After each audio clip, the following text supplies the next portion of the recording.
Many CMN viewers have requested that we interview Barbara Marciniak, who has not been doing video interviews or presentations for more than a decade. Thus, this is a rare event to see her. For those who are not familiar with her work, she's an author of several books that contain wisdom given to Barbara by a group of beings she identifies as the Pleiadians.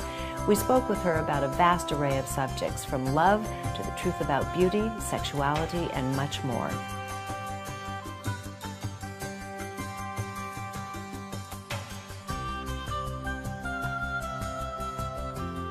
I said to you off camera before we began here that we need to start looking at how-to guides for people, because people are waking up and smelling that something's really not right around here. And that's good. That's a good thing. But they don't know they're breaking the trance. They're breaking the trance. They're breaking the paradigm trance.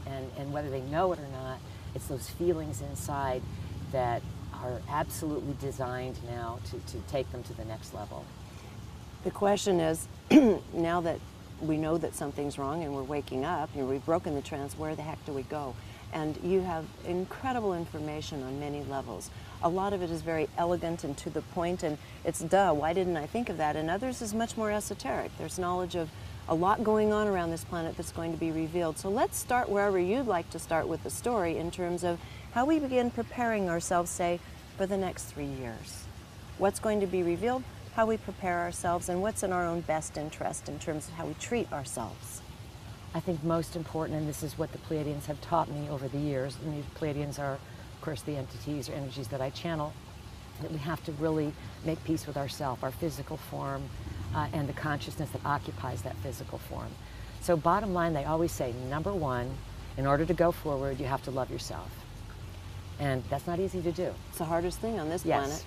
And yet the first basic thing is, they say, to get the car out of the garage, okay? Yeah. Instead of just sitting in the garage and you're driving the car going nowhere. So basically, the exercise they have always suggested is you look in the mirror, you know, and you have a real heart-to-heart with yourself, eye-to-eye, in the mirror, and you start telling yourself, I love you, I love you, I love you, and then you start to see what comes up. And a lot of times people will want to break eye contact with the mirror, or, you know, they'll look down, and so that's the process of what veils and blocks do we have that prevent us from saying I love you to ourselves. I bet a lot of them break into tears. Of course, that's because, again, as I was saying last night in my talk, and once the tears start coming up, they're a form of recognition, and those tears are symptomatic of all the barriers that we've put there that help us forget, or that we choose to forget. And once we start then having the tears, we melt those barriers, we melt those memories, and we start to see that that's our first job, to love ourselves, not to look for love outside of ourselves, to love ourselves, and then to be love-generating machines, beings, energies, you know, bio-body suits, whatever. And that's where it begins. And then from there, there's, you know, it starts opening. After that, you know, you make an agreement to trust yourself, you make an agreement that your body is sacred, and that your body can do anything, and that we're really programming ourselves all the time. And if we're not programming ourselves, then the media and society is doing it for us. Let's talk about that. You don't have health insurance. I heard that in one of your lectures. Never had it. You've never had it? Don't You don't go to the believe in it? doctors. You don't go to the hospital? No, I don't. Except when you had to help your mama go over. Yes, and that was really because she was in pain. That's right. And yeah. And it was her belief, sort of. Yeah. And I said, well, even though for years I said, Mom, we're not going to do doctors. We can either wait in line and pay a lot of money, or we can do treatments. And once I turned around to treatments, she loved treatments. Yeah. And treatments are really going to someone and having them facilitate your energy, cleaning your body, you know, having body work, whether it's chiropractic, massage, or really getting down to what's very, very, very important in these times, is cleaning internally. Through, some people want to do fasting, but, you know, colon cleanses, liver cleanse, colonics, all these things remove all the sludge and gunk that we're holding on to. So that really, in my opinion, is another thing that's real important to help facilitate energy. How, for yourself, you're going unprotected, no HMOs on your side. No. So what do you do for yourself, just as an example to inspire people? Well, to take care of yourself. I have good thoughts, number one, and I accept responsibility for, you know, everything I create, even though sometimes that's really, really hard.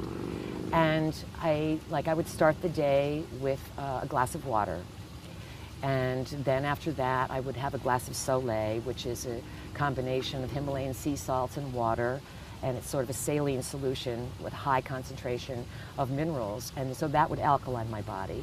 And then next, after a little while, would come a green drink, some sort of, invigorating, powdered, usually green drink. And then after that, I might have fruit, and then I would eat pretty much in moderation, but not, really strict. And I always bless my food, meaning that I might put my hands together and do a yum over it, But what that's really doing is I'm thanking everything that's coming into my body, and I'm asking everything I add to my body to meet my vibration or to take me higher. So there's a consciousness with eating that I think most people don't have. I do eat relatively healthy. I'm a gardener.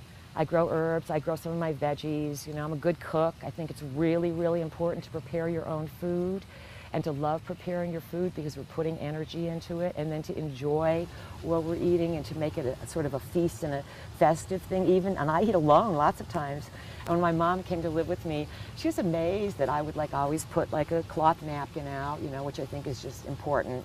Yes, I worked in feel like restaurants my for years. sister. Yeah. This is how I feel. And then I always light a candle, Yeah. and I make it pretty. And she was always amazed that I would eat like this by myself, And I'd say, well, Mom, why should I wait to go out to be treated like this? This is part of the ritual of living.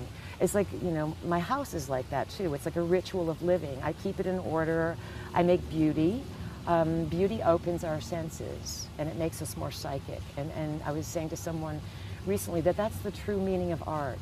To make beauty, and then to have that beauty really stimulate our senses so that we then move beyond the reality we're in, and we can sense our connectedness to other realities, because reality is multidimensional.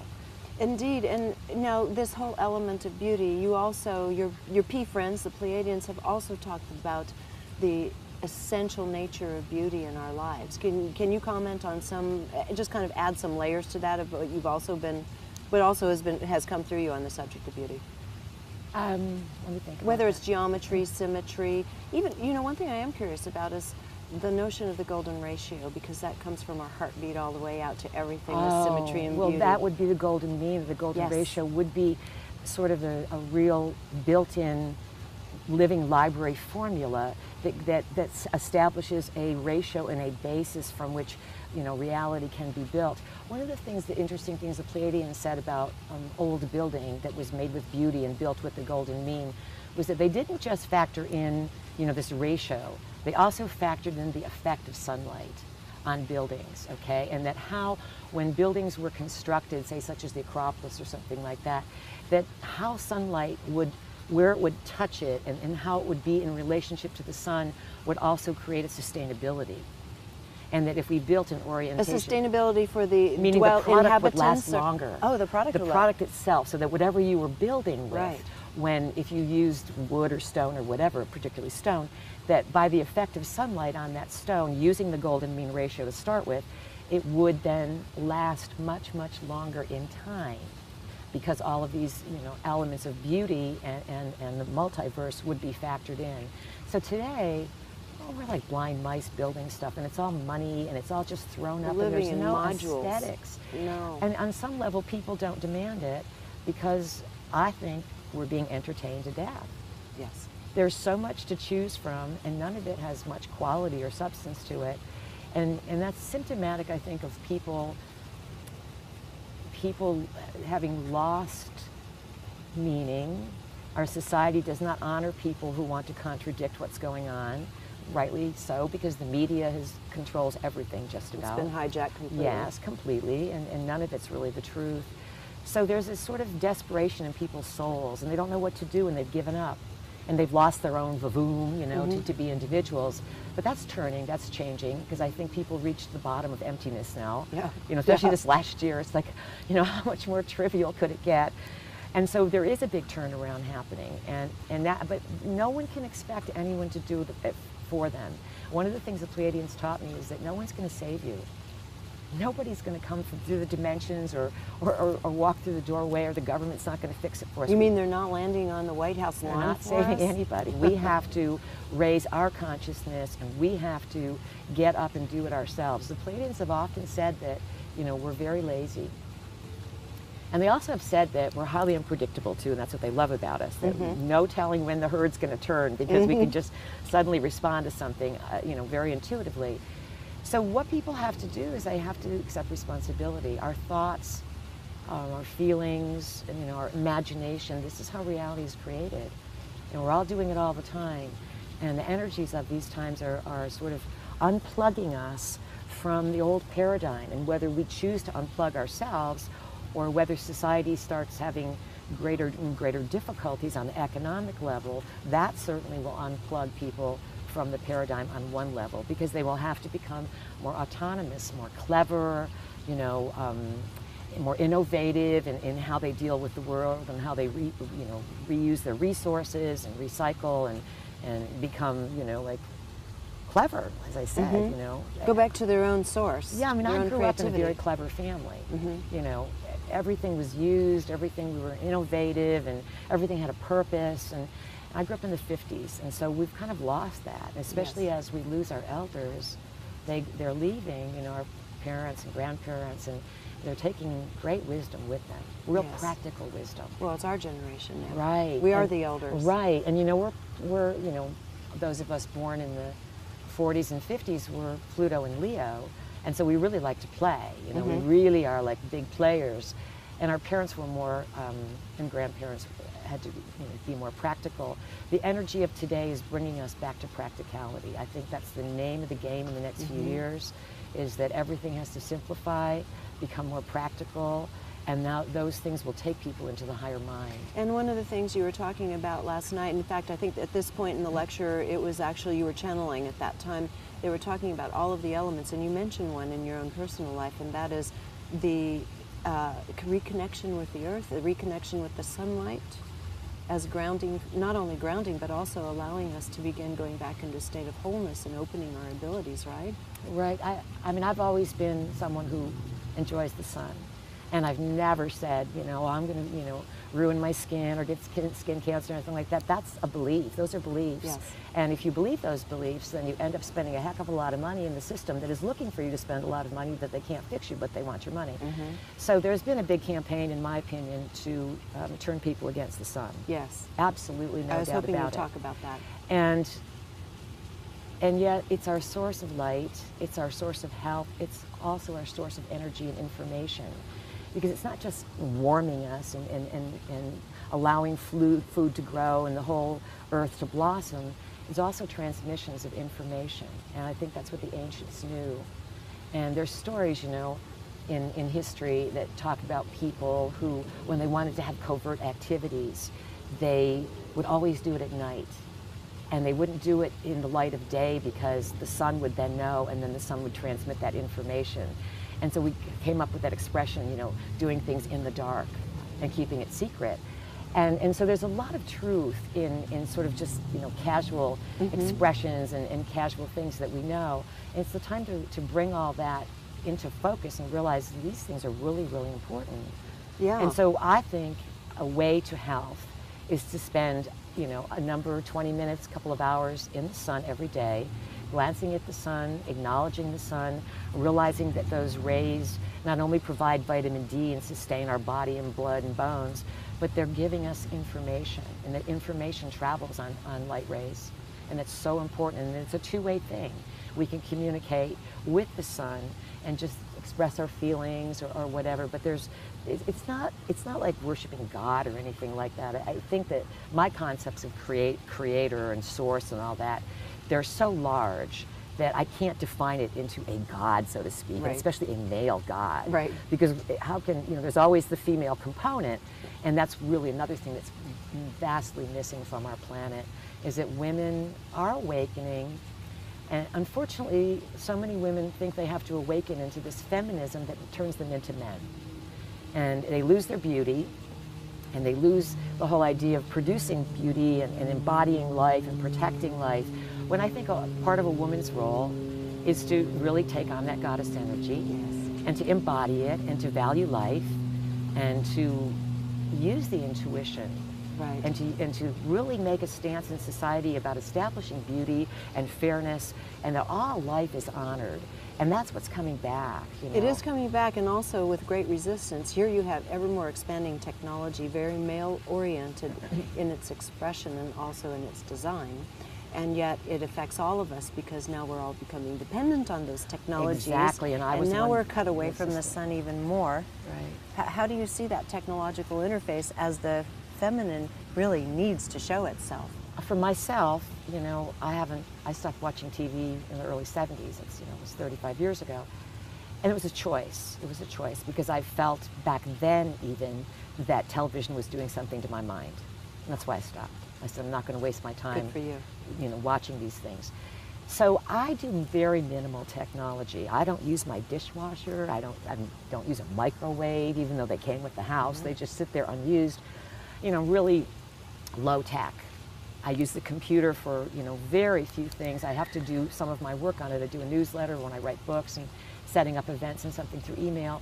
But it's not something I look to jump into every day because to me, I can't wait to go outside. Yeah. You know, I live in a beautiful place. I purposely picked a place where I had land, enough to manage, you know, and enough to enjoy and garden and have campfires in my backyard and sweat lodges and parties on my deck. And that's how I socialize. I really take people and myself out in nature. So it really comes down to a choice. It does. Nonetheless, if you look at the really large scale, you're talking about children in particular being totally indoctrinated into the use of technology. And I was noticing even you go to a movie now in a theater, and you'll have, unlike even a few months ago, certainly a year ago, you got your ad to, you know, join up with Uncle Sam. First of all, is your recruitment ad, followed by a let's buy this really violent, nasty video game for Christmas or for the holiday season, Hanukkah, for your children. It's followed up with the very thing that's going to program them. Well, these are all programmings, and the important thing about any visual art, okay, anything that we start choosing to, you know, turn on and watch for entertainment, our brain waves change, and they immediately drop from, you know, a conscious state into a very unconscious state. And people do that because they don't know how to relax anymore. They don't, and no one's talking about anything meaningful, so they don't know how to like discourse or just have fun without, you know, deep inebriation or something like that. So it really comes down to people really getting consciously aware, making a choice. You know, the pictures that are put before us are like living dreams. And they're forms of program, and so those pictures go in our brains, and then we think that's reality. And especially when it's children, the nervous system of a child is not mature enough to handle the rapidity of the data that is coming through.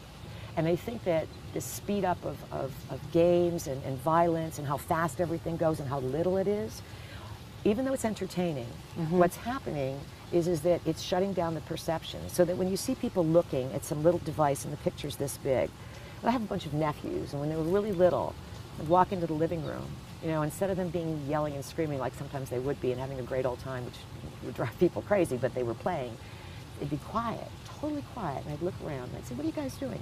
And they're all in a trance with a little thing this big. I guess they're called Game Boys. I never had kids, so I don't know. And they're pushing these little buttons, looking at these little pictures, and they're totally in a trance. They're in trance, totally. Totally in a trance, because their brainwave shift.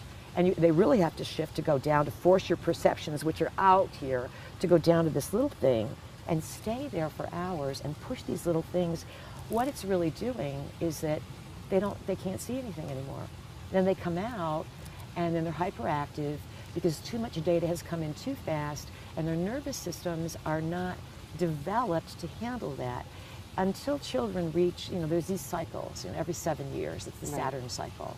So until children are 7, they really need no media at all. None, absolutely none. Play with the fairies in the trees. Whatsoever. Yeah. They need to be shown that nature is safe, that you don't have to worry about spiders and ticks and all these things. They've been around forever. But when people set up a worry, and they say, well, we could get this, and they could fall off the bike, so they need a helmet, and we have to put armor on them, and then the ticks could come. And antibacterial wipes. And all this stuff and everything. This, again, is people creating their own reality. They say, well, this reality exists. I think I'll put energy behind it, and I'll protect my kid. And then you attract the very situations that you want to repel because you're energizing them emotionally with fear. So you can attract by excitement and conscious intention, or you can attract things by unconscious being programmed, and then having the high emotionality of Right. fear or worry, which then closes the body down, weakens the immune system, and then you end up in this cycle of self-perpetuating, going nowhere. Going nowhere, and now you have to enter into relationships with other human beings who have been equally damaged. And what's happening to our what have our relationships devolved to, in your opinion, and what do you see us evolving back into or beyond? Well, if you think about the model I shared about the acceleration of energy, that in these years from 1987 till 2012, everything goes faster and faster and faster. Phase one, goes tenfold each year, and then that's 87 to 96, 90, I get these years mixed up, 97, then to 2006, 100-fold. And then from 2007 to 2012, according to the Pleiadians and the way they describe this, everything speeds Or up on the express 100,000-fold. train. Oh my God, just 100,000-fold. 100,000-fold. Pedal to the metal, it goes. So what happens is that everyone wants to cram everything all into once. So when it comes to relationships, on a real spiritual, karmic timeline level, we're meeting all the people faster, quicker, and we have to do all this stuff with them. So people are being bombarded with all these meaningful relationships that are coming through time, and they may not consciously remember where they knew someone from, but there's a familiarity, and there's this sense of, I've got to complete this, I've got to do this, and this is what the internet's facilitating with, I guess, sites like MySpace and Facebook, which I've never been on any of these, but I hear about them. But what's happening is that people are putting all this data out about themselves, and they're trivializing everything because they want to connect and they don't know how to connect anymore. And so they've been taught by generation that this computer is going to connect them. But a computer can't replace meaningful face-to-face relationships where you're looking in someone's eyes, or you're feeling their energy field, where you can respond to implication and tone and body language. And so of course it's going to be empty. And as people go further into relating to each other based only on computers, then we're really destroying society. We're destroying the whole purpose of coming onto Earth, which is basically, I feel, to be in relationship. And yet, hopefully, as a progression from there, you see that technology may start taking a dive here in the next few years, and that's going to change our potential. Absolutely. I do study astrology as sort of a reality check, and I mentioned last night that the Pleiadians suggested, I study astrology after I first started channeling, and also they said to get Rolfed, get my body lined up. Yeah. I had a Rolf's work, and to use a crystal. So I did study astrology, and I have for 20 years now, and I just use it as a tool because sometimes the Pleiadians would say things, and I would think, oh, I don't know, this sounds so far-fetched, But as I started studying astrology, I could see where the cosmic weather was going, and I could see where these cycles were leading us by studying history when these things had happened before, and then based on my intuition and what people were showing me now. So we are going to turn all this around, because if we don't, and let me say this, not everyone will turn this around.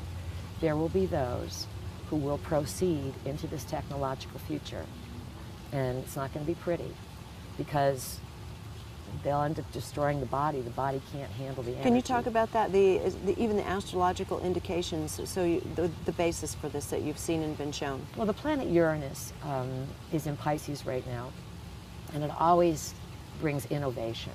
Last night I mentioned that Uranus and Pluto were conjunct in the 60s in the sign of Virgo, and that brought this great revolution out, which was played out in all kinds of ways. Yes. But basically we had a generational break, very quickly. And of course there was lots of other elements involved in attempting to control the astrological weather, or steer the masses into a container rather than let the masses organically respond to this energy. But it was a breakaway energy. It was a definite revolution. Mm-hmm. Well, we're in a much bigger phase of revolution now. The cycles are much larger. Because everything's faster and faster, it means it's not going to take a revolutionary cycle to unfold over 20 years after a stimulation point. It can unfold in weeks and days. We're right sitting at that cusp now. And so big changes. How does this affect technology, as you were mentioning? I think that the point that got stimulated in the 60s is going to be re-stimulated in 2010. Mm-hmm. So that means that, all of us that were around in the 60s... Protesting. And expanding our minds and breaking open the head and all this Yeah. stuff, and really, exploring what we were, And now it's going to re-stimulate all of us because it makes an aspect that says, okay, now you have to really take and do something with that.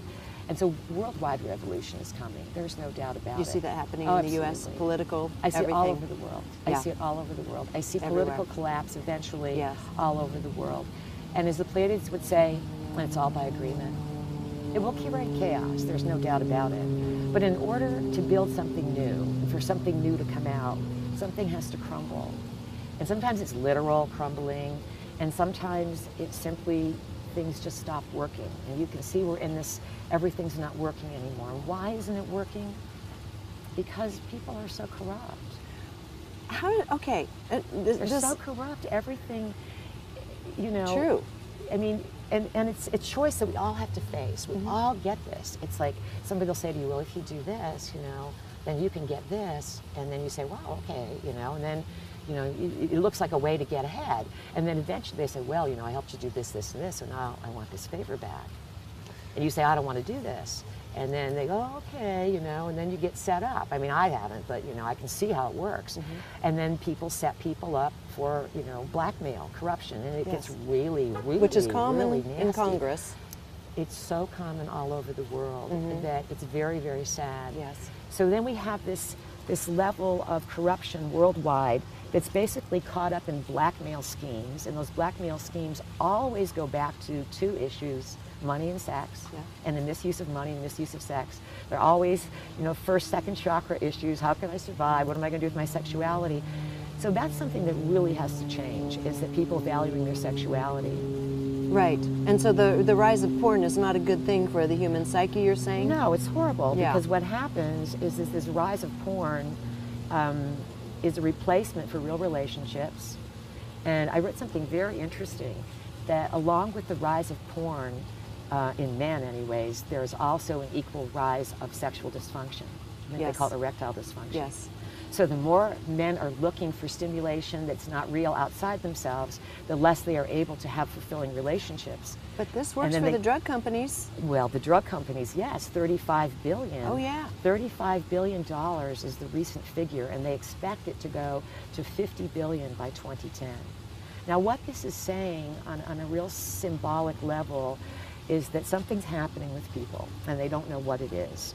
So they go to a doctor, and the doctor is just, you know, he's just a factory worker. That's all he is. I mean, no offense, but we're all just factory workers. You come out of college, you come out of school, I don't care how many degrees you have and how much you paid for it, we're just a factory worker fulfilling someone else's agenda to make money and to keep people locked into something, into services that have no heart. So these people come in, the doctors aren't psychic, they're not trained to be psychic, they don't have time, they don't care, they don't say, what's really going on? They don't want to look in the soul. So then it's all these drugs, and people get on drugs, and then they don't know what's going on, and they vacate their body, and then this is where we get into entity possession. Drugs can lead to entity possession, and pornography leads to entity possession. Because what happens when you lower your vibration and your values sexually, okay, then you and then you have sex based on these sort of activities, okay, what I call funky sex, you know, without love and without real significance, you know, and it goes way down from there. Right. You open yourself wide to other entities to come in that want human bodies to, you know, engage in these perverse activities, and they're harmful and they're demeaning. And the important thing that people must really understand is that sex is psychic energy. It's powerful psychic energy used at a very high level. People can generate so much sexual energy and then psychic energy that they can remote view during sex. They can go heal the world and change things. This is sort of a lost art, and we sort of hide it under tantra and all these things and think it has to be all these exercises and magical performing and everything. It really has to do more with two people's intention. It's more essential. Of trust and heart and eye contact, because so much gets shared through the eyes. So on some level, pornography is coming up because it has to be cleansed. It's an old, ancient issue, the debasement of the human body, using children, animals, controlling people in this way. This is so old. And so as we're changing the paradigm, everything that's not working, that's really dark and nasty, it's got to come up to be identified. This whole idea of like, well, you know, we're going to get ascended and, you know, we're going to lift our consciousness and love and light and we don't have to know about this stuff, because I've taught very difficult things over the years and I've taken a lot of flack for it. And people years ago used to say, Barbara Marciniak, wow, she's getting really dark and, you know, she's working with the devil and all this stuff. And I'd say, wow, are these people in denial that if you don't use light words and things of all beauty and upliftment, people are afraid? And yet if we don't go there and address it, it can never be healed. It's like, think about leprosy, you know, how horrible it was historically.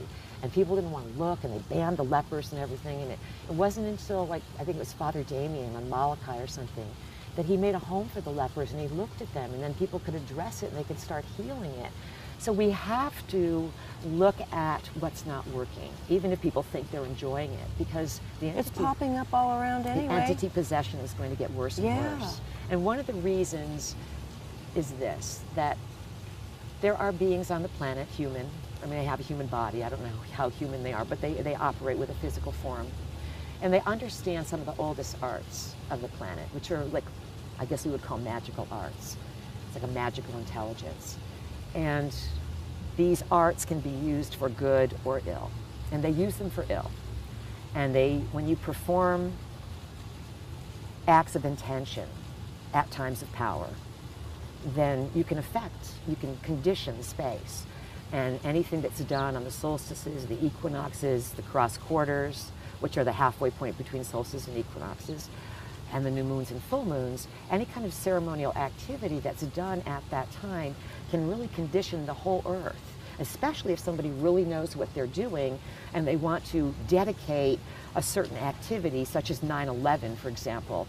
Let's stage a 9/11, this mass ritual sacrifice of people, and let's broadcast it and tell everyone that it's this. And then what happens is, on some level, we think, oh my God, you know, I knew right away. I mean, as soon as it happened, because of my intuition, my work, I knew exactly what it was. I knew it was a staged event, and I knew it was an attempt to sell fear. And more than that, what the Pleiadians said, it was an attempt by a global elite using media to get everybody's attention into one probable reality.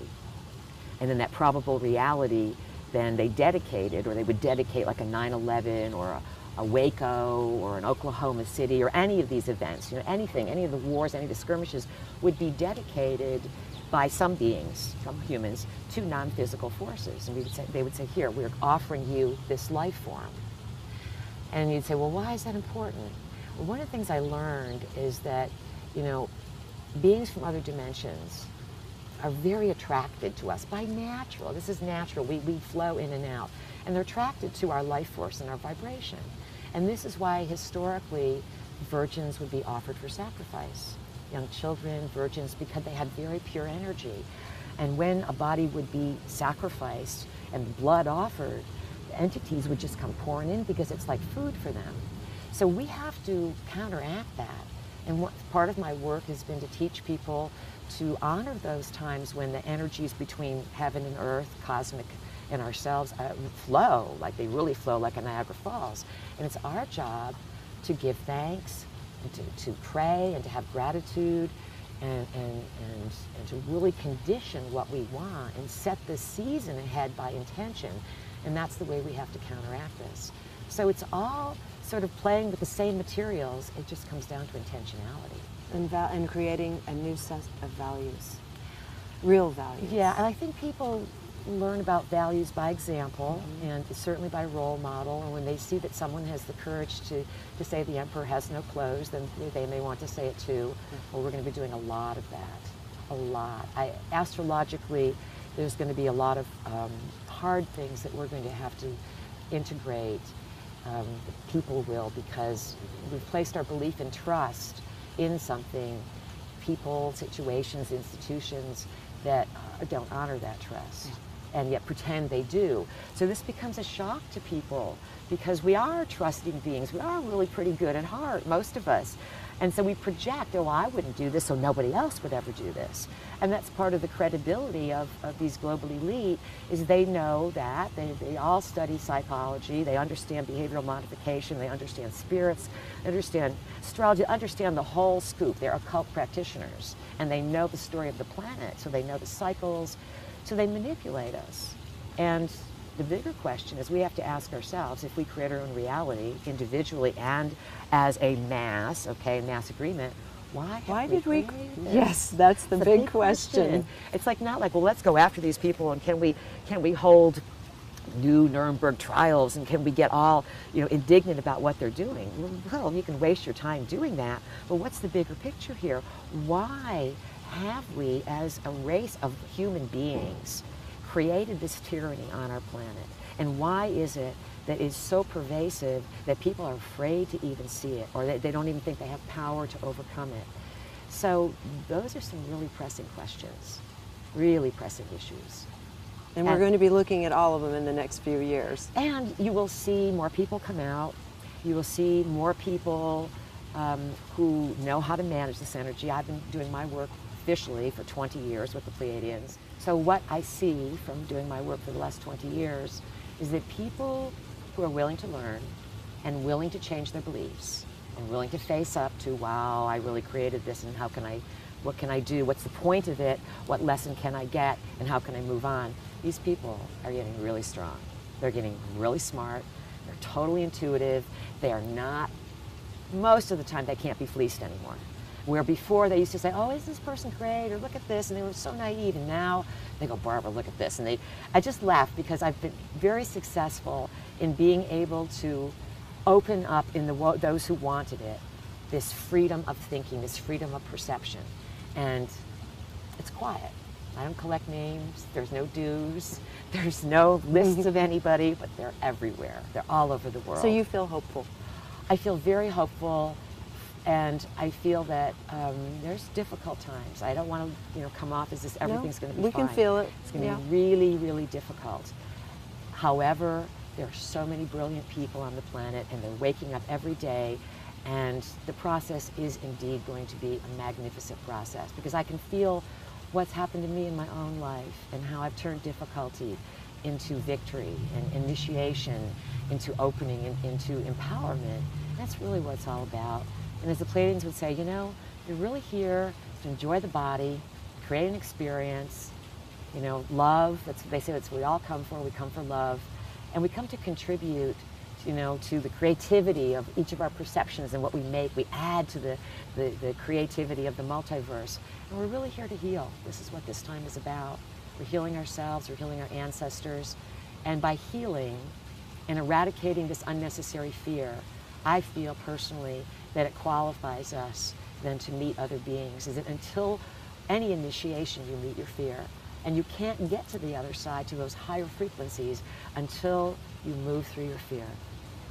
And no one else can do it for it. Every person has to do it themselves. So moving through fear and deciding that we're courageous enough and that we are creators and we can process it and go forward, that's taking us to the higher levels. And this is definitely going to be a fabulous time to be alive.